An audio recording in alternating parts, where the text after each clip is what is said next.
Good morning, it's Melanie. Keeping with my alphabetical theme, my topic for today is anxiety.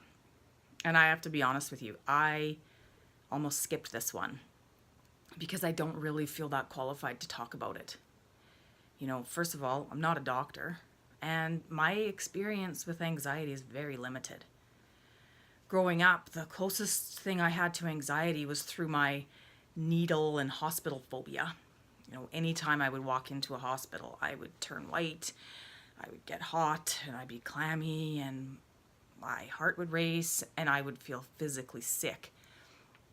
And I just learned to just avoid those situations.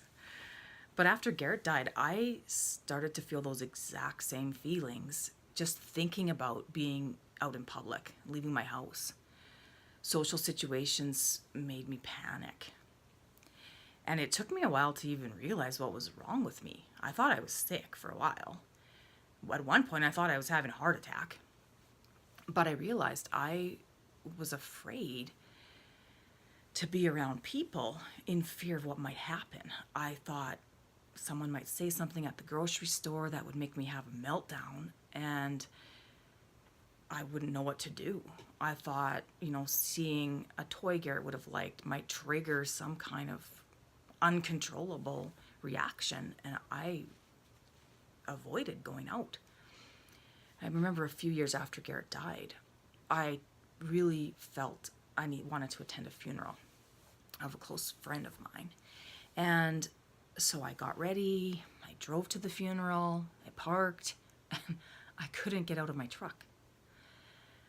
I felt all of those feelings again. And so I'm embarrassed to tell this story. I didn't go in. I sat in my truck through the entire funeral, and finally I got out and I went into the lunch and said my condolences, and I left.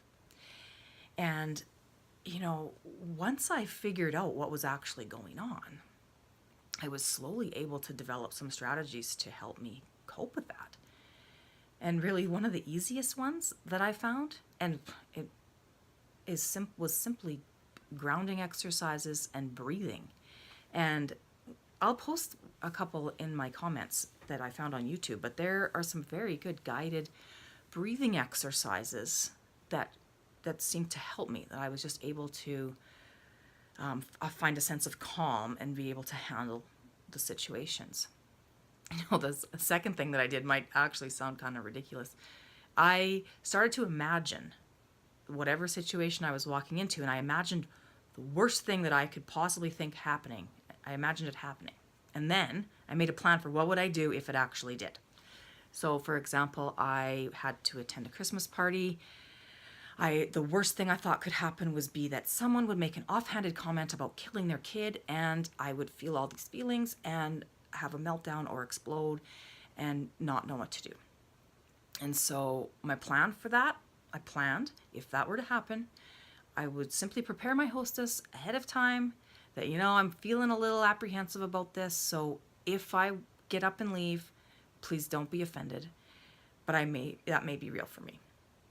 And so I found that once I had a plan for what I'm going to do if this happens, more often than not, it didn't actually happen. Or if it did, somebody made an offhanded comment, I was able to breathe through it and actually stay. And I think in dealing with any anxiety, I think the first thing anyone has to do is recognize your symptoms, because they are more physical than I ever realized. And then slowly make steps towards making it better.